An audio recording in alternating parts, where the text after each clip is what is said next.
You may find this shocking. During the initial days when the physical body is separated from the soul desperately tries to come to you, hug you, but it can't feel anything because it is not a physical body. It left the physical body and it has become into a vapor, which is called as the Sukshma Sharira, and it is also believed that it becomes the size of your Angushta or roughly the size of your thumb.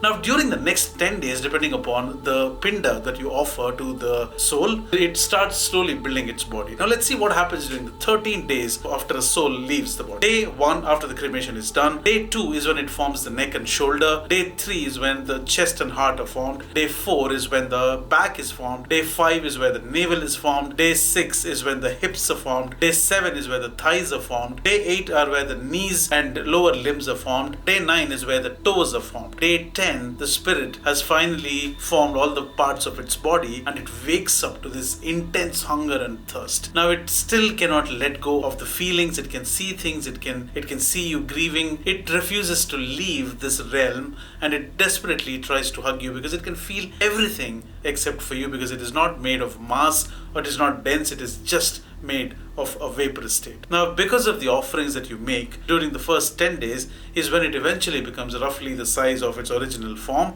but still in a vaporous state. Day 11 and 12 is when you start offering the Pindas, where the Pinda, which is made of the rice flour and sesame seeds, is broken into 3 parts and it is offered to 3 generations. The one who is deceased, his father or her father, and his or her father.